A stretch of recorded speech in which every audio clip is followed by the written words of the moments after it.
You're now watching Wayback Wednesday, sponsored by Davenport Auto Park, the ride of your life. And also sponsored by Flores Glass, serving the area since 1977 with residential and commercial work.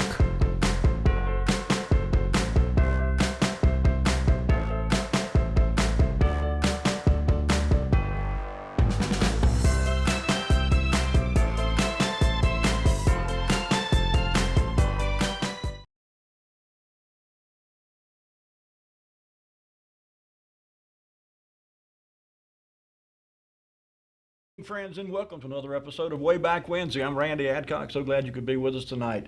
Got a lot of ground to cover tonight, and we may not get through all of it. As always, we welcome your calls. The number is 407 and 1111. We're going to go way back tonight. We're going so far back tonight, probably before some of you's grandfather was even born. We're going to look at some old maps of Rocky Mountain, the area. I'm going to introduce you to a couple of gentlemen. One is from Rocky Mount, one was not. They both made an impact on the area in different ways, of course. And we're going to talk a little bit tonight about Hill Street. If you remember from last week's show and week before last week, in fact, too, been trying to hunt down some business photographs and images of businesses that were in the area of South Washington Street and Hill Street back in the 1950s. And I'm still on the hunt for one specific place that I've not found yet. But I found some interesting information about that area down there. You know, if you ride down and get off of a Main Street, or even Main Street in general, in that whole area of downtown Rocky Mount now, it's hard to envision what it was like in the 1930s and 40s and 50s down there, when it was literally a bustling little area of Rocky Mount. Most of the businesses and industries that were in Rocky Mount were centrally located in about a 4 or 5 block radius of Main Street. And so you talk about streets like Washington Street and Rose Street, and even Western Avenue and Sunset Avenue, Nash Street, and sadly, the vast majority of the businesses that were there and operating and doing quite well by all accounts during those heydays of Rocky Mount's history, the vast majority have long since gone, and it's just a kind of a sad commentary on downtown Rocky Mount. But I found it quite interesting, the number of businesses. I mentioned last week that in one block on South Washington Street, there were no less than 12 businesses at one time in one block of South Washington Street. And I found similar numbers of businesses in other streets down or in that area of downtown Rocky Mount. So we're going to talk a little bit about Hill Street a little later on. And before we get into all of that, I had a viewer contact me after last week's show and asked me to have any pictures of the old Bluebird taxi. And I felt sure I did. I responded to him. I said, well, I'm familiar with the Bluebird Taxi Company, but I did not know if I had any pictures. So I looked through what I had, and sadly, I did not have a picture of the Bluebird Taxi Company. But I did do some research into the Bluebird Taxi Company and found some interesting information about it. So without further ado, Lee, let's jump into this. As I usually do, I jump in. My first source of information when I'm trying to research something like this is to go to the newspapers.com website. And I usually start back in a general area of when I think the business may have started. And if I'm not sure, I'll go back to 1900 and work my way forward in usually increments of 10 years, 1900 to 1910, 1910, 1920, and so forth. So when I did that, the very first listing I found in newspapers.com was 1938, and it was this one right here. And you see at the bottom of the ad is the actual little blip for Bluebird. It says, ride a Bluebird taxi to the fairgrounds, phone number 1600 at the corner of Washington and Marigold Street. Okay, I thought it was interesting above that, and the reason I kept this whole ad together here was this special Chinese foods, all kinds, cooked by a Chinese every Saturday and Sunday at Duke's Luncheonette. If anyone knows anything about Duke's Luncheonette, let me know. I didn't have time to do any real research on that. That was another restaurant. We've talked in the past about how many restaurants were downtown Rocky Mount. Golly, there must have been 50 over a span of 10 or 20 years downtown Rocky Mount of every flavor. But I never knew there was a Chinese restaurant in the 1930s in Rocky Mount. But lo and behold, in 1938, this ad appeared, and there was indeed a Chinese restaurant in Rocky Mount. Doesn't give an address. I don't know where it was. But anyway, getting back to the Bluebird Taxi, like you see there, 1938, Bluebird Taxi was in business. Now, I don't know if they started in 1938 or if they just, this was the first ad that appeared, but this was as far back as I could go and find any reference in the newspapers.com website of the Bluebird Taxi Company in Rocky Mount. Okay, let's move on, Lee. Fast forward 1944, December 1944, this ad appeared in the Rocky Mount Telegram, and it says, Bluebird Taxi Company has combined with the City Taxi Company effective today, and all our cabs will be operated from the City Taxi stand at 415 South Main Street. Okay, now to give you an idea of where that is, it's on the Edgecombe side of town, and it's almost the very end of Main Street, kind of catty-corners across from the train station, that general area down there. But 415 South Main Street was where the Bluebird Taxi Company combined with the City Taxi Company and began operating out of that location there. Now you notice the previous ad had them listed, Bluebird Taxi listed as being at the corner of Washington and Marigold Street. Okay, so keep that in mind because we'll come back to that in a minute. But in this ad in 1944, they were listed as operating at 415 South Main Street. Okay, fast forward a little bit longer, a little bit further, Lee. Number 3, September 4th, 1945, this ad appeared. It says for taxi service, phone 1600. Notice they got the same phone number. They kept that. And J.T. Garner was the proprietor. That name rang a bell with me, and I want to say Mr. Garner was operating another business along the same time. And I want to say it was a jewelry store. It was a Gardner jewelry, I know, but for some reason I want to say I've seen a reference to a Mr. Garner that had a jewelry store business in downtown Rocky Mount. I have to run that rabbit down the hole another time. But in any case, that was who ran the Bluebird Taxi Service in the 1940s, and I think he was actually running it prior to this ad. But anyway, 1945, Mr. Garner was in charge and running the Bluebird Taxi Service. Okay, Lee. December 24th, 1948, Christmas time. Here we are.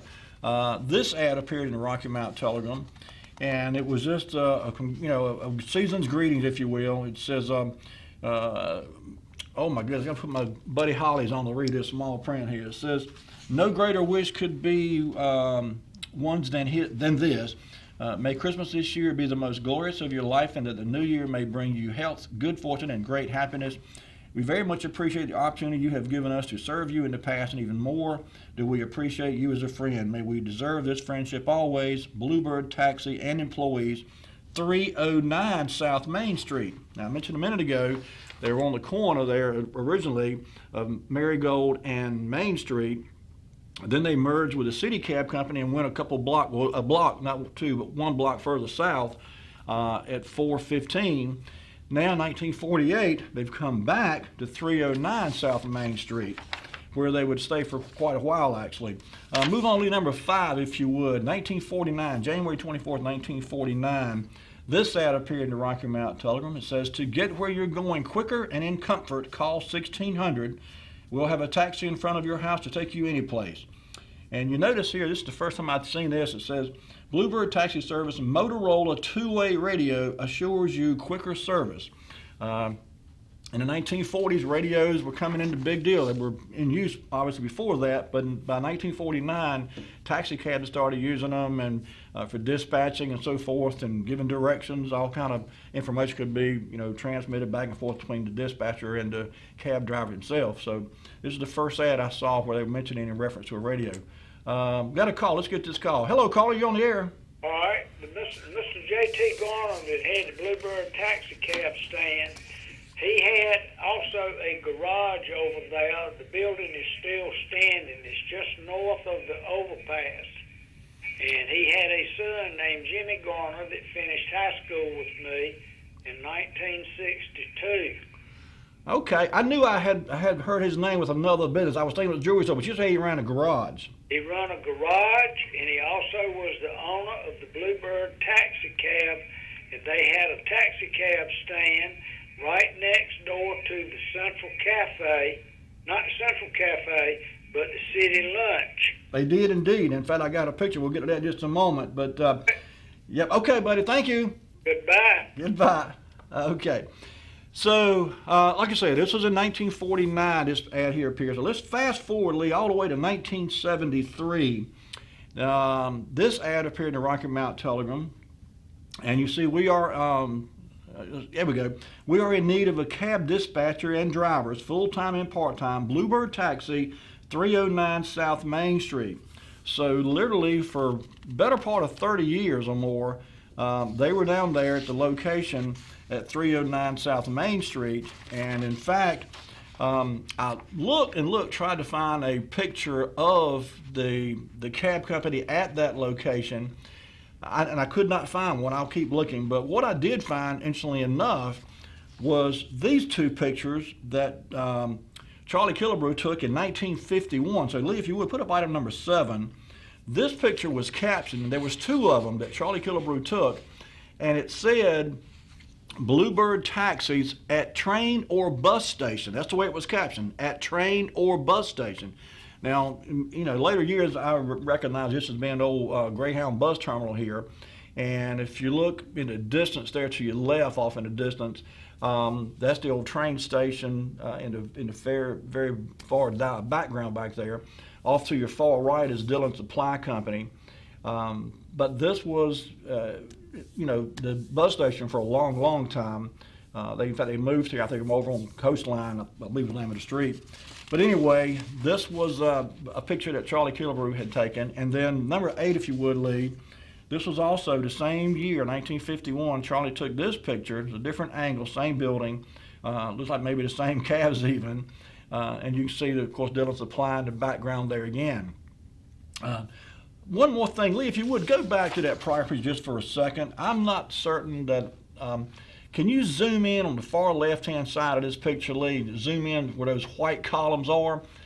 I'm not sure, it's hard to tell from the angle of this picture, but I think that might be the front of the Rick's Hotel there on the left-hand side of that picture. It would be in the general area if you were standing in the bus station parking lot looking west across the railroad tracks. You'd be looking roughly in an area where the train depot and the Rick's Hotel and all that was fairly close proximity there. So I tried to zoom in early and I really couldn't tell for sure, but I thought that might be an area at the front of the Rick's Hotel anyway. Can we zoom in on that, Lee? Can we get a zoom on it? What part did you want to zoom in on? On the left-hand side of the photograph, you can zoom in and then pan to the left, but you're probably going to zoom the whole picture and then kind of pan to the left to see. But I don't know. Okay, now go. Now slide and go to your left so you can get to the left side of that picture. There you go. That's the edge of it right there. I'm not certain. It's hard to tell, like I said, but that looks to me like it could be the front of the Rick's Hotel. It just looks like, it's kind of fancy there. Okay, now go back to your left. There you go, like that right there. Like I said, those columns to the far left look like to me, I'm not certain, I could be mistaken, but it could be the Rick's Hotel. In 1951, the Rick's Hotel was still open, of course, still in operation, still there. So anyway, these are the 2 pictures that I found of the Bluebird taxis themselves. Now, if you would, Lee, go to item number 9. As Eric said, the Bluebird Taxi Company actually later, the 309 address is right there beside what the old city lunch was. And so item number 9 is actually a fairly modern picture of the building at 309 Southeast Main Street today. Item number 9, if you would, Lee. Let's pull that up for our viewers. There you go. And that city lunch would be right. And if you notice, that building that's there now, it actually, on the front of it, it says Rocky Mount Cab Company. So in this picture, I think was, if you remember me saying before from previous shows, sometimes Google Maps will let you look at an image and then go back 4, 5, 6 different year time frames. And I believe this was from like 2008 or 2012, somewhere along in there. It's not the most recent picture, but at the time this picture was taken, Rocky Mount Cab Company was in this location right here. But anyway, you're looking east here on Marigold Street, and of course Main Street comes across there. This is just after you cross the railroad tracks. And so that's 309. That building there actually housed about 3 different businesses at one time. And 309 was in one of them, City Lunch was in one, and I want to say there was another business too. Oh, we got another call. Hello, caller, you on the air? All right. Once again, you're looking at the corner there where the City Lunch was. That's right. The cab stand was off to the right in that picture, adjacent to that building you're looking at right now, I don't think the Bluebird taxi cab location is still standing. Lee, can you zoom out of that picture? I think we zoom in a little bit. See if you can zoom out, because I think if we zoom out, we'll be able to see what Eric is talking about. There's more of that picture to the right-hand side, I believe. I think it'll show all three. Are you able to zoom out, Lee? Okay, give us a minute. Lee's going to try to zoom out, but All right, well, that picture actually shows what you're talking about. There was 3 spaces in that building, and I'm not sure if the 3 that are visible in this picture are the ones, or either one of those 3 are the one that where Bluebird was. There you go. That's what I was trying to get at. Can you see that, Eric? It may be a little bit of delay before you see what I'm seeing, but anyway, this is we zoomed out a bit now, and you can see there's a city lunch a bit to the left, and then there's 2 more spaces to the right of that building, and so none of this has got an address on it today. So I had to kind of guess, and of course the city lunch building that on the very corner. that's right there in that picture. Right, that actually today is addressed as I think 103 Marigold Street, because it's got an entrance on Marigold Street. But the Bluebird taxi cab stand was off to the right in that picture, to the south of where the city lunch building was. Right, and like I said, none of this has an address today on the building indicating where 309 would be. So I kind of had to guess, but it was in a fairly close proximity to this right here. And you may be right, the building where the city cab, the Bluebird cab was may be gone now. But it was very close. If it's not in this building, it was very close to this building. I think it was adjacent to the south end of the city lunch building. That's very possible. Like I said, I couldn't identify a specific address on this picture or any other ones for this part of Main Street, but that's entirely possible. I was just kind of trying to give an idea of where the Bluebird taxi cab stand would have been located. And that's why I said it would have been somewhere close to this area right here. Right there to the right of what you're looking at right now. That's right. That's exactly right. Okay, buddy. Appreciate it. Goodbye. Goodbye. Okay. All right. I see it's time for our first commercial break, so let's go ahead, Lee, and take that break. When we come back, I mentioned at the top of the show, we're going to go way back tonight. We're going to go way, way back in Rocky Mountain history and look at some really interesting and really old maps. One we've seen before. We've shown one of these maps on the previous show. But I wanted to go back and revisit it because I found a little bit about the man who made the map, and he had quite an interesting story to share with you. So don't go anywhere. We'll be right back after these words from our sponsors. Take it away, Lee.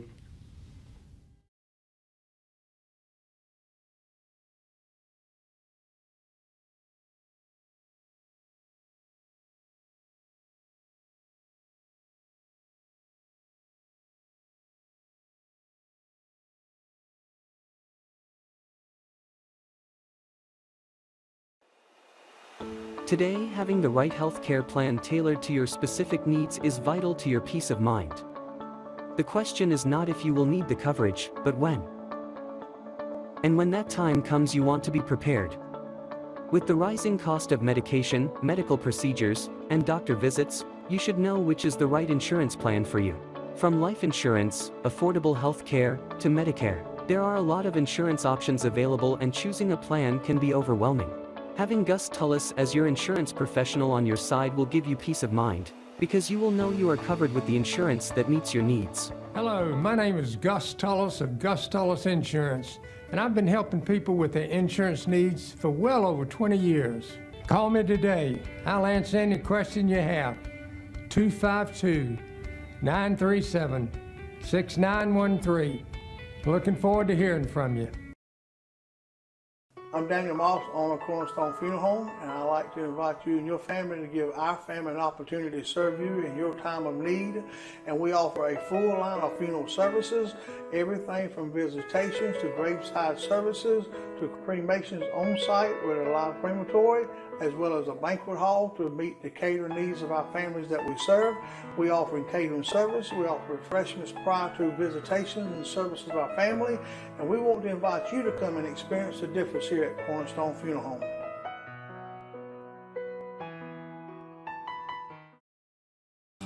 There's a main nerve that leaves your back that goes into your hip and goes down your leg. It's called the sciatic nerve. A back injury can put pressure on that nerve, causing pain, numbness, tingling. Chiropractors can actually help that. At the Hammer Chiropractic Center on Sunset, we know exactly what to do. We have very good relationships with the doctors in Rocky Mount. We like to co-manage people's care. Some medications may help us do our jobs, and our jobs may help their medications work better.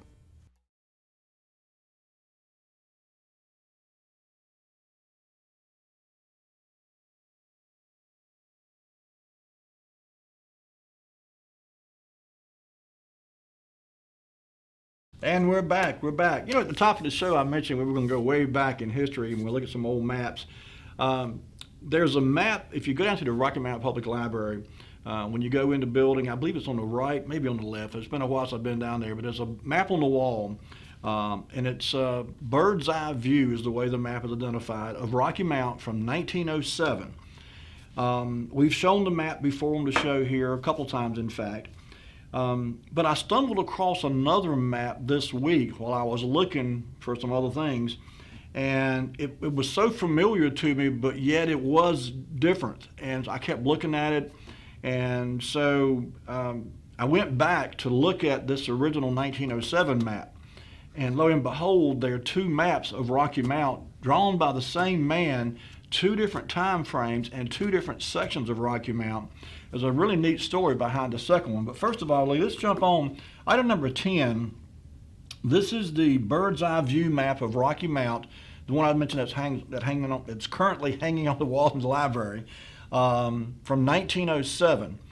And this map was drawn by a man named Thaddeus Fowler in 1907. Now, Mr. Fowler had a very interesting story. He was a cartographer, which is another fancy word for a map maker, a map drawer. And he was actually originally from up north. He lived in New Jersey for a while, lived in Pennsylvania for a while. But he got started making maps at a very, very early age and was quite good at it. In fact, he became so good he got commissioned by cities and towns all over the eastern United States to go do these maps that were sold as publicity things, promotional literature, and so forth. But in any case, this map, as I said, it's got tremendous detail in it. In fact, Lee, I don't know how much detail we can get here over the TV cameras, but let's see if we can zoom in. Let's kind of start dead center for one thing and just kind of zoom in a little bit by a little bit. And there's one particular item I want to try to get to if we can get to it. If it start getting blurry, we'll just give up on it. Because when I do it on my computer, I can zoom in and get some really crisp detail. But I'm not sure if we're going to be able to do the same thing with this picture of the TV cameras. So let's try that and see, if you would, just see if we can zoom in and see what it does. And if it doesn't, just, okay, keep on coming. And we'll just see how, there you go, keep coming. I want to see if we can, if it starts getting grainy, just keep coming. Okay, pause right here for just a minute. I want to kind of draw your attention up in the upper left-hand corner, kind of going diagonal from the lower left to upper right. That, of course, is the train track there going down Main Street, Rocky Mount. So, okay, Lee, let's keep coming in a little bit, little by little, just keep zooming in. Now, on the map, on the actual map, you can zoom in. You can actually read these street names. You can identify, for example, Church Street, Falls Road, Sunset Avenue, etc. Keep on coming, Lee. Okay. Okay, stop right here a minute. Right now, you can see Pearl Street there, running almost right in the middle of the screen. Going perpendicular to that, a little bit south, is Western Avenue, kind of cutting across there. You can see Franklin Street runs parallel to Pearl Street. The next street over to your left would be Church Street, of course, and then over from that is Main Street and the railroad tracks off to your left. So let's keep going, Lee. A little bit more, zoom in a little bit more, and see if you can bring the whole picture image down to the left a little bit. I'm not sure. See if it'll let you slide the picture to the left. You see Thomas Street coming into view now in the bottom left-hand corner of your screen. There's Thomas Street there. And you'll notice there's houses. This gentleman drew, if it was a two-story house, he drew a two-story house. If it was a, okay, keep coming, Lee. You're coming perfect where I want to go. right there in the middle of the screen, running left to right, you see Sunset Avenue. Okay, Lee. As far as you, okay, go the other way with your pan. Go the other way. Keep going. A little more, a little more. Okay, just hold right there for now. We're almost dead center of the screen. There at the intersection of Sunset Avenue and Franklin. Franklin is running from the top right of your screen to the bottom left of your screen. Okay, so right there where they intersect, there you go. There's a house right there on the corner. Now, ironically, that house was built the year this map was drawn. In fact, we know that house today as the old Battle Home. Now, if you remember from past shows, I mistakenly, by the way, said a few weeks ago that the house was built by Mr. Brazel. I misspoke, it was not. So before we get off to the wrong foot here, let me just give you a little quick history of that house. The Battle House, as it's been known for many, many years until it was torn down in the 1970s, was actually built in 1907 by Mr. T.J. Hackney, who manufactured buggies and so forth here around Rocky Mount. Mr. Hackney and his wife had a daughter named Mamie. In 1894, Mamie Hackney married Dr. Mark Brazel, and Dr. Mark Brazel and his wife Mamie had a son who died at like 12 years old. I forgot, the flu perhaps, I'm not sure.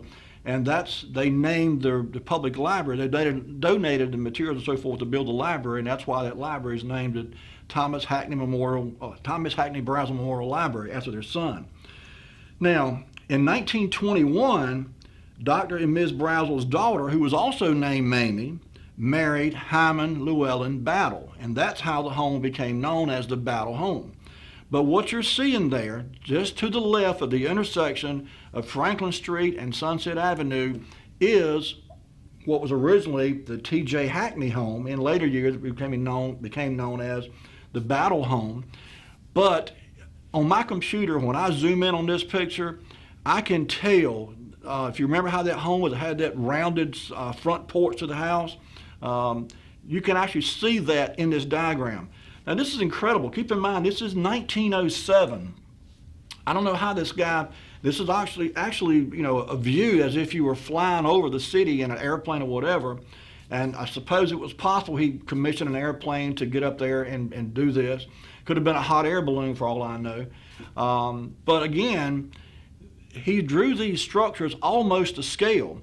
Lee, if you zoom a little bit more not zoom, but slide a little more to the left, in the upper left-hand corner there, there's I believe it's the Rick's Hotel, if I'm not mistaken.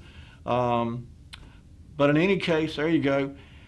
By the way, that vertical pipe, if you will, off kind of the middle screen to the left there, we talked about it on the show some time back. That was called a stand pipe, and it was literally a standing pipe that served as a reservoir of water for the city of Rocky Mount. And it was in the general area, if you remember where the old Heilig Meyer store used to be and Western Auto store there near Main Street and Thomas Street, that's where that stand pipe was. And it's clearly visible in this picture. But this gentleman just had some phenomenal skills at making maps and drawing maps. And so every time I look at this thing, I zoom in and I scroll around, I pan it from left to right, up and down. You can go to the library, and like I said, you can see it, and you can actually read the street. You can pick out churches, you can pick out structures of things that we still recognize around Rocky Mount today. It's incredible. You can also learn things like, for example, Gray Street used to dead end at Falls Road. There was a house there, in fact. We've talked about on a previous show, the lady donated her house. She had moved elsewhere and she still owned that property, and she donated a house. It was subsequently torn down and the road was cut through there to carry Gray Street on around to come out down there by Rocky Mount, now Rocky Mount Awning, which of course is Grand Avenue. Right here at Church Street and Grand Avenue, I should say. But in any case, those kind of things you can literally see on this map that was drawn in 1907. Okay, I mentioned that when I saw this other map, it reminded me of this map, and I thought, where have I seen that map before? And it was not this map; it was the other map. So Lee, if you would, put up item number 11. This map was drawn by the same man in 1900. 7 years prior to the map you're looking at now. This other map, we'll get it on the screen for you in just a second here. And and it was actually a map of a section. There we go. This map right there. This map was known as South Rocky Mount Land Company map, and it was dated 1900. Now, what's interesting about this map here is this was another T.M. Fowler map. He did this map as well. Now, in 1900, keep in mind, the Wright brothers had not flown their airplane yet. That happened in 1903. So when this map was drawn, he was either in a hot air balloon or hanging on to a very big bird's wing, I don't know. But he, to get this kind of bird's eye view, and that was something he became known for, was being able to draw these pictures, these maps, from a bird's eye view. But this map is South Rocky Mount, and it was a development, proposed development. The streets had not even been named yet. In this map here, the streets are named from the far right of your screen, the far south end to your left, which would be the north end. The streets are named 1st Street, 2nd Street, 3rd Street, 4th Street, and so forth. There on the right-hand side, you can make out, if you zoom in, Lee, you might be able to tell, the Emerson shops are actually visible in this map from 1900. The Emerson shops in South Rocky Mount are visible. So I did a little bit. There you go. You see there 8th Street, 7th Street. Now there, Arlington Street now, that's not the Arlington Street that we know of now, Rocky Mount, and neither is the Myrtle Avenue you see there, nor is Elm Street. These streets were renamed in later years.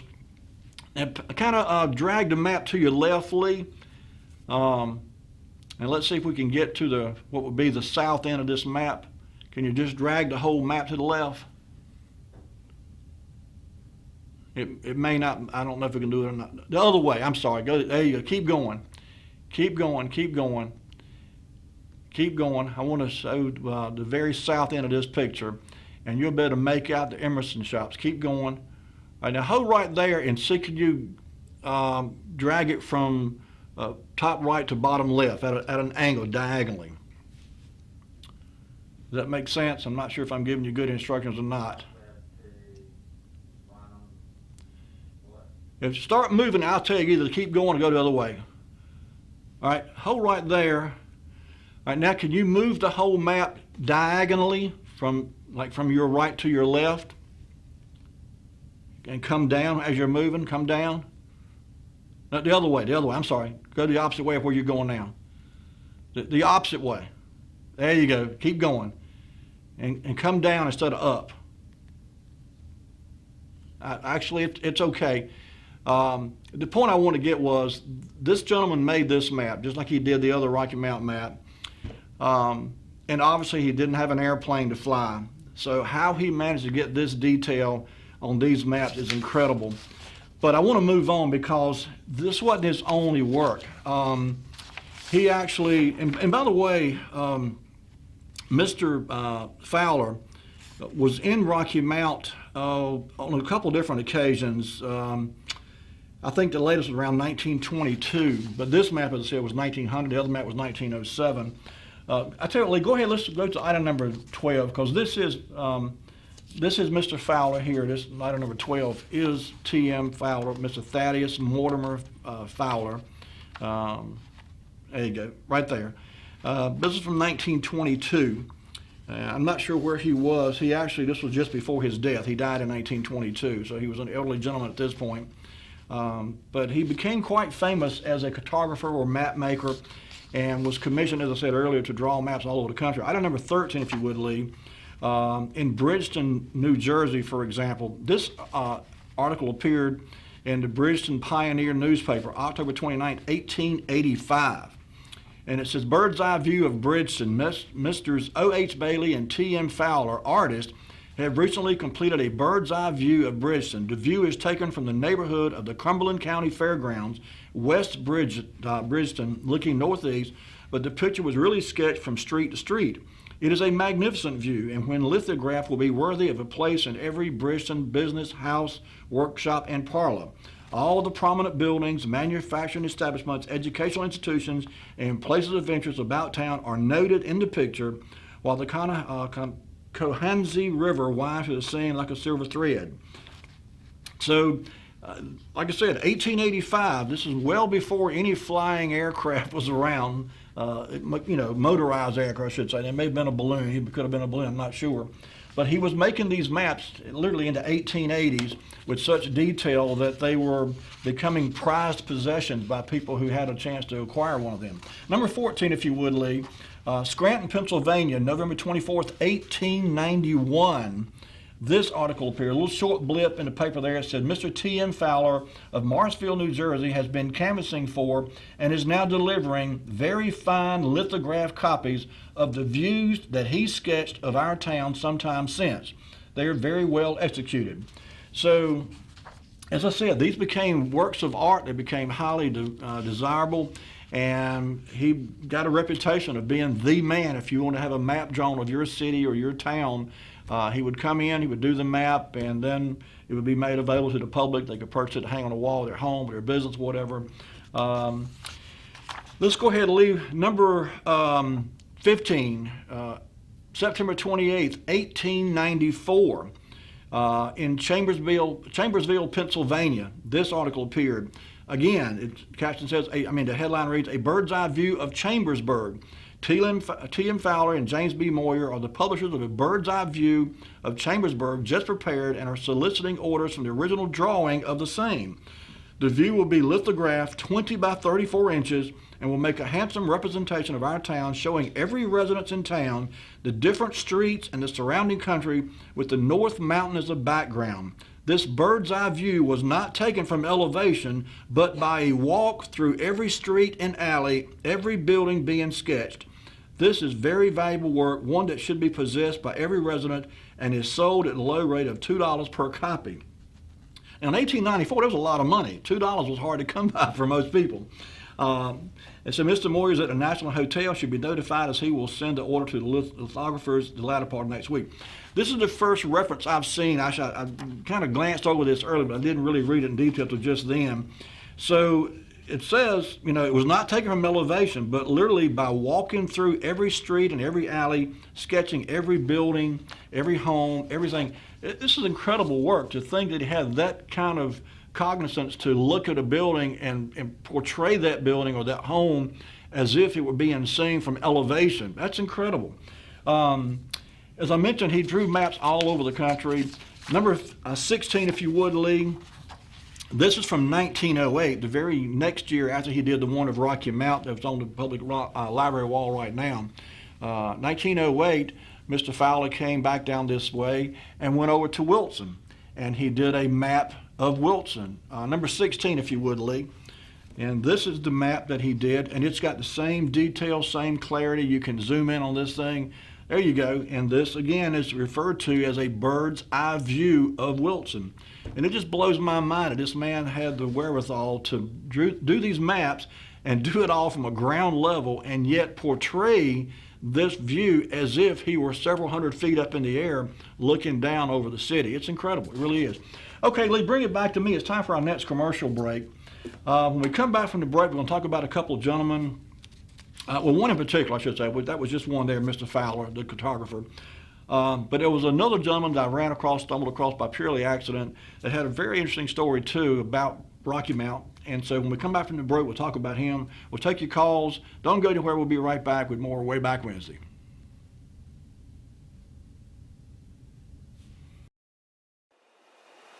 Today, having the right health care plan tailored to your specific needs is vital to your peace of mind. The question is not if you will need the coverage, but when. And when that time comes, you want to be prepared. With the rising cost of medication, medical procedures, and doctor visits, you should know which is the right insurance plan for you. From life insurance, affordable health care, to Medicare, there are a lot of insurance options available, and choosing a plan can be overwhelming. Having Gus Tullis as your insurance professional on your side will give you peace of mind, because you will know you are covered with the insurance that meets your needs. Hello, my name is Gus Tullis of Gus Tullis Insurance, and I've been helping people with their insurance needs for well over 20 years. Call me today. I'll answer any question you have. 252-937-6913. Looking forward to hearing from you. I'm Daniel Moss, owner of Cornerstone Funeral Home, and I'd like to invite you and your family to give our family an opportunity to serve you in your time of need. And we offer a full line of funeral services, everything from visitations to graveside services to cremations on site with a live crematory, as well as a banquet hall to meet the catering needs of our families that we serve.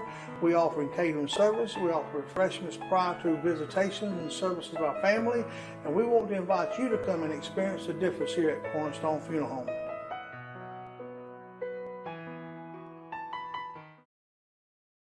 There's a main nerve that leaves your back that goes into your hip and goes down your leg. It's called the sciatic nerve. A back injury can put pressure on that nerve, causing pain, numbness, tingling. Chiropractors can actually help that. At the Hammer Chiropractic Center on Sunset, we know exactly what to do. We have very good relationships with the doctors in Rocky Mount. We like to co-manage people's care. Some medications may help us do our jobs, and our jobs may help their medications work better.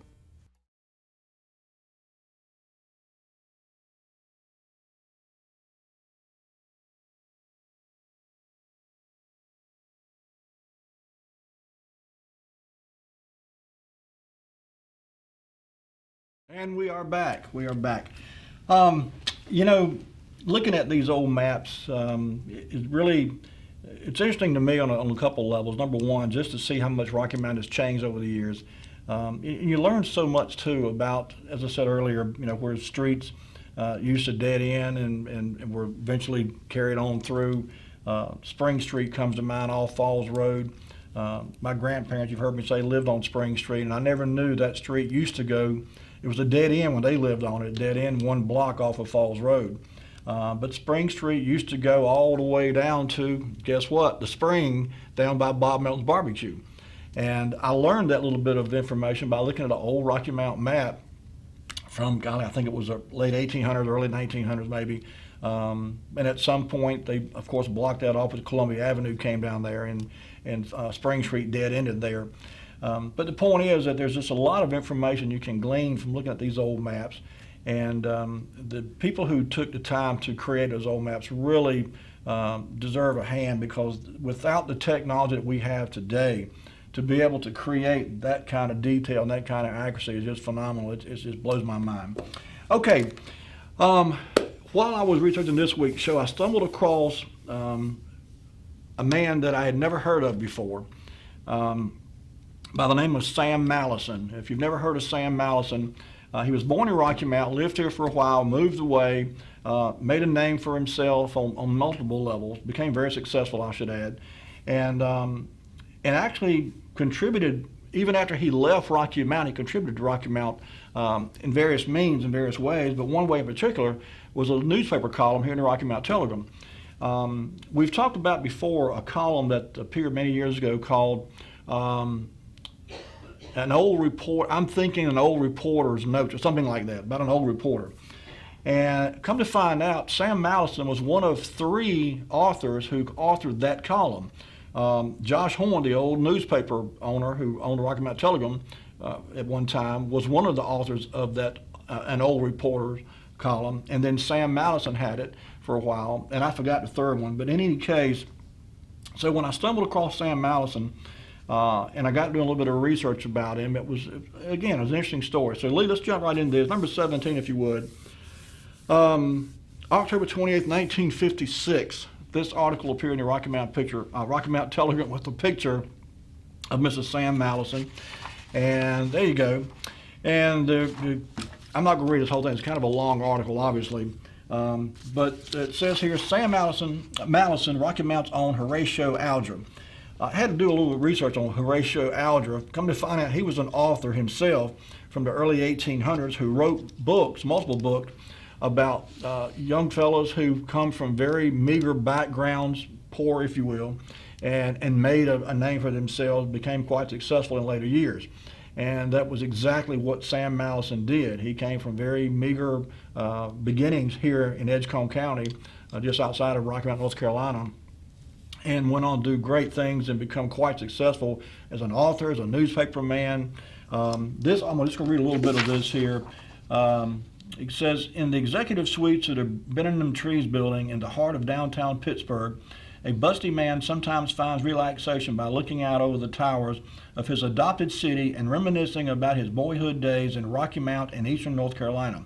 Sam Madison is what the Hollywood writers would describe as a tycoon, but behind the facade of secretaries and mechanical time-saving devices which surround today's busy executive, the man remains at heart a country boy trying to get along in the world.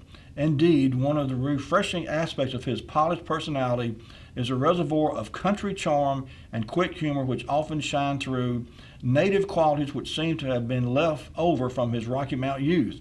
There's nothing uppity or cityfied, about this officer of a dozen corporations. Success has not gone to his head.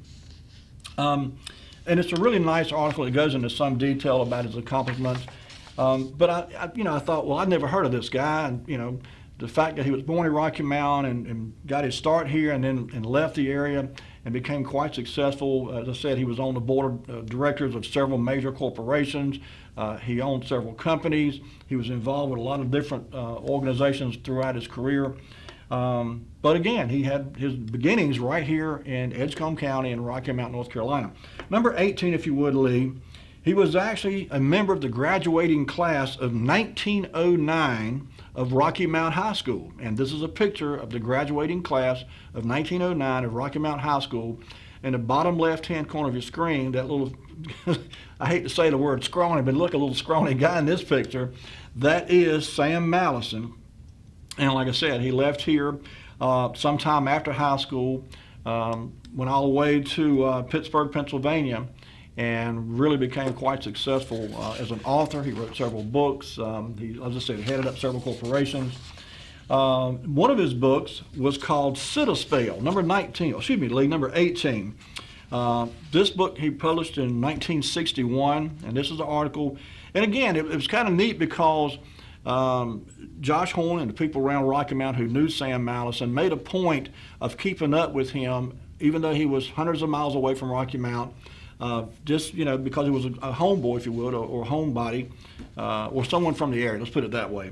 It was just something that they wanted to keep people's mind fresh with what he was doing in the world. But in any case, he wrote this book. It's called Citaspell, and I'm going to read a bit here. It says, everybody in Rocky Mount who can read should obtain a copy of Sam Madison's new book, Let's Citaspell. Reading of this 95-cent publication, it costs $3.50 in more expensive buildings.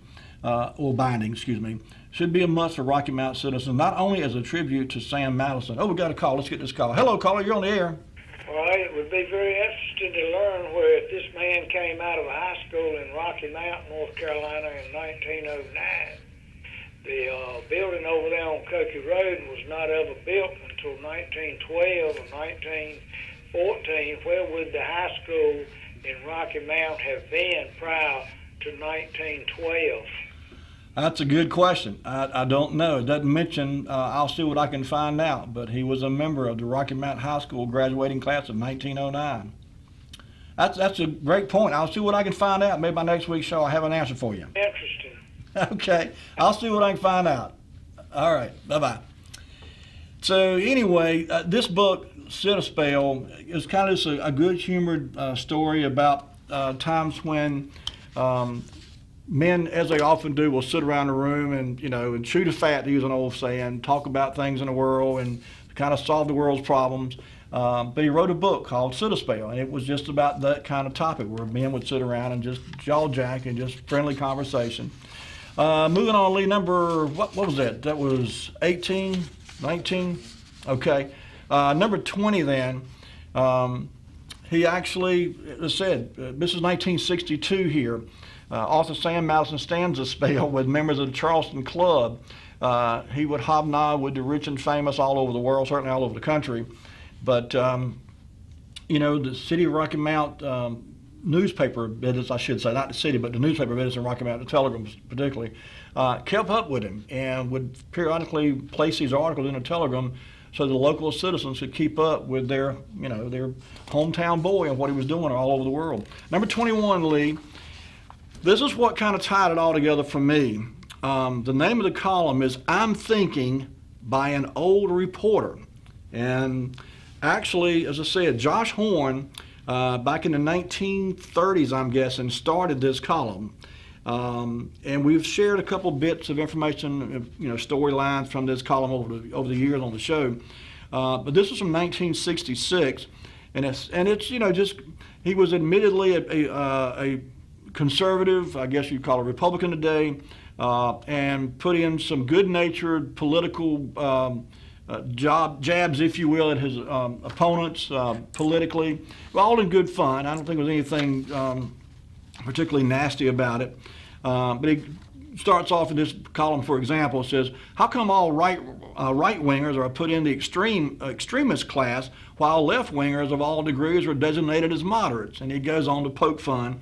He also talks about Nick Body. So Nick Body, the Sheraton Carlson man who doubles as the horseman of Hidden Hollow, says that money may not buy happiness, but it sure helps you to look for it in the most interesting places. But it was a neat column, and since I've been doing this show, I've stumbled across dozens of these I'm thinking columns, and I never knew that Sam Mallison was one of the ones. Like I said, he wasn't the only one. He was one of the ones who wrote for this column and did it for a number of years. And after he left Rocky Mountain, he would send columns periodically back. Number 22, Lee. He was awarded multiple times over his career for success. In 1974, for example, this headline came out in the Rocky Mountain Telegram. Rocky Mountain native is presented award. A signal honor recently was paid Sam T. Mallison, a Rocky Mountain native, who went on to distinguish himself in the petroleum industry when Independent Petroleum Associates of America adopted a resolution of appreciation for his dedication and leadership as a pioneer in the oil field. So as I said, he was an author, he was a newspaper columnist, he was involved with multiple corporations, he was the head of an oil company, he was a 28-year employee of the Benham Trees and Plymouth Oil Company. By 1974, he had retired. He was living in Rio Concho Manor in San Angelo. I'm not sure where that's at. I'm guessing somewhere in Pennsylvania. Said he's remembered in Rocky Mountain for the daily column he produced for a number of years for the Telegram. But in any case, like I said, he would continue to get accolades many years after he left Rocky Mountain. Sadly, in 1979, Sam Mallison passed away, and this is the obituary, item number 23, if you would, Lee. It says, Sam T. Mallison, a Rocky Mountain native who figured prominently in the political industrial life of West Virginia and Pennsylvania, is dead at 84. Mallison, who had been in declining health for several years, had made his home for a number of years in, San Angelo, Texas. I didn't realize that. He died January 30th. Starting out as a reporter on the Rocky Mountain Telegram, Mallison later became city editor of the Clarksburg, West Virginia Telegram. He also worked for other West Virginia newspapers. Several years ago, Mallison wrote a daily column for the Evening Telegram under the name of An Old Reporter. He also was author of a popular book, Let's Set a Spell. But like I say, this is a neat history there of a gentleman. After he died, Vernon Seacrest wrote a really nice column just singing the praises of Sam Mallison. Number 21, if you would, Lee. I'm not going to try to read this whole thing. It is extremely long, but it's a really nice article. And, of course, Vernon Seacrest himself, well acknowledged, is a great orator and writer of wit and all kind of neat columns for the Telegram over the years. But this is a really nice write-up that Vernon Seacrest wrote about Sam Mallison, who he considered a friend, and just really summed up. Okay, we're almost out of time. We're not going to get to a whole lot of what I wanted to get to tonight from Hill Street, but just real quickly, Lee, let's bump through a couple of these pictures. November 1st, 1945, the Rocky Mountain Telegram had a special special article, I should say, feature story about the grand opening of Shaver Battery and Auto Parts, which was at 210 Hill Street. This is one part of the story that day. Lead number 26. This is the same picture, a little bit different view in the same column. And this is announcing the official opening of Shaver Battery and Auto Parts, 210 Hill Street. And, I remember I used to go in there from time to time when I was working in the auto parts industry and either pick up parts or deliver parts, as we quite often did for our customers. Number 27, Lee, I mentioned earlier about how many businesses were in a one city block on Washington Street in the 1930s and 40s. I did the same thing this week for Hill Street. This is a 1948 city directory. And take, for example, the 200 block alone. It's at the bottom of this page here. This is directly out of the 1948 city directory. 204 was vacant. But starting after that, 206, 210, 216, 217, 218, 226, 234, 230. Now, not all these are businesses, by the way. A lot of these are actually residential listings and addresses. But the point is that they were literally door to door to door to door in that one block. And in later years, many of these did, in fact, become businesses. Number 28, Lee, I think this will be the last one we'll get to tonight. This is from the 1963 Rocky Mount City Directory. I just wanted to kind of see how things changed from 1948 to 1963. This is Hill Street from 200 Main, southeast, one block south of Tarboro. And you see here, 206 was still vacant. 210 to 212 was Shaver Battery. 216 was Walker Ross Printing. 218 was Miss Martha Dixon. 226 was U.S. Department of Health, Education, and Welfare, Social Security Administration. 230 was the Son of Life Insurance Company. 234 was the State Employment Security Commission. 235, Mr. John Chadwick's residence. 238, the State Employment Security Commission. 244, Leonard Nethercutt residence. 245, Robert Daltridge. 249, James Wyndham. 251, Miss Ruth Bell. 252, George Exum. 262, Peter Parker. So still a few residences there, but by and large, they're being replaced little by businesses. And again, they're shoulder to shoulder, back, side by side up and down Hill Street. And it's just neat to go back and look at some of the businesses that were there. When we go next week's show, I'll have had probably another 8 or 10 pictures of newspaper ads and different pictures that we'll get to next week. I apologize, I spent a little bit more time on the maps than I had planned to. But in any case, it's just, again, looking back at what used to be downtown Rocky Mount and the streets that were in very close proximity to Main Street, including streets like Washington Street, Hill Street, Tarboro Street, Rose Street, and the businesses that were there that are no longer there. It's just really sad. Folks, that's going to do it for us tonight. Lee, bring it back to me. Thank you. And folks, I hope you have a great week. It's been my pleasure to be with you tonight as always. Take care of yourselves. Be kind to one another, and we'll see you next week with more Wayback Wednesday. Good night.